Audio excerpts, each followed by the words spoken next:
पश्चिम बंगाल में बीजेपी ने शुभेंदु अधिकारी को बीजेपी विधायक दल का नेता चुना है। शुभेंदु अधिकारी अब बंगाल विधानसभा में विपक्ष के नेता होंगे। शुभेंदु अधिकारी ने इस चुनाव में नंदीग्राम से उम्मीदवार ममता बनर्जी को करीब 2000 वोटों से हराया था।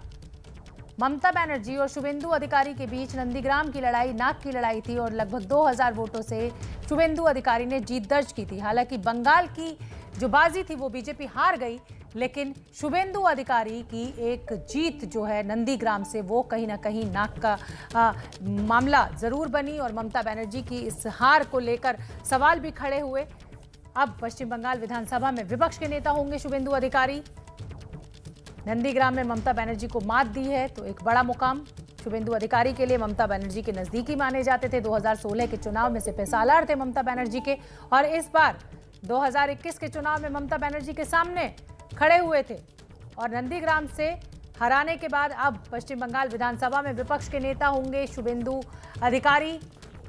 कुंतल चक्रवर्ती हमारे साथ ज्यादा जानकारी लिए हुए जुड़ रहे हैं। कुंतल चक्रवर्ती, एक चुनाव वो भी था जिसमें यही शुभेंदु अधिकारी ममता बनर्जी के सिपह सालार थे, और अब एक चुनाव ये है, एक दौर ये है कि ममता बनर्जी को ही हरा के विपक्ष के नेता होंगे शुभेंदु अधिकारी और उन्हीं के काम पे उठाएंगे सवाल विधानसभा में।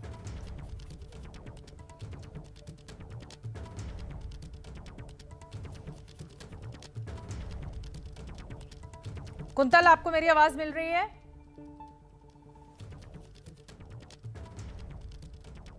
कुंतल तक मेरी आवाज नहीं पहुंच रही है। बड़ी खबर इस समय की एक बार फिर बता दें, विधानसभा में विपक्ष के नेता होंगे शुभेंदु अधिकारी। शुभेंदु अधिकारी जो कि ममता बनर्जी के खिलाफ नंदीग्राम में ताल ठोक रहे थे और ममता बनर्जी को लगभग 2000 वोटों से हराया भी उन्होंने। अब विधानसभा में ममता बनर्जी के सामने विपक्ष के नेता होंगे, सरकार के कामकाज करने पर सवाल खड़े करेंगे। हमारे साथ कुंतल चक्रवर्ती ज्यादा जानकारी लिए हुए जुड़ रहे हैं। कुंतल, आपसे पिछले चुनाव 2016 के चुनाव में यही शुभेंदु अधिकारी सिपह सालार थे ममता बनर्जी के, और अब विधानसभा में नेता विपक्ष है, सवाल उठाएंगे ममता बनर्जी से।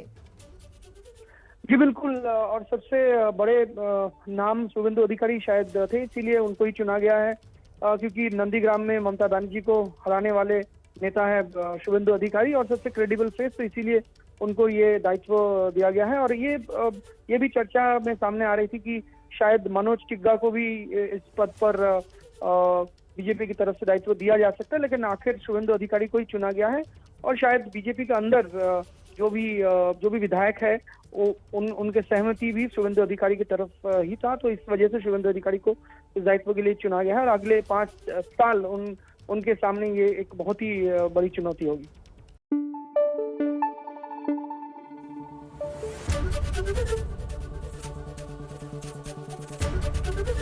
एबीपी न्यूज आपको रखे आगे।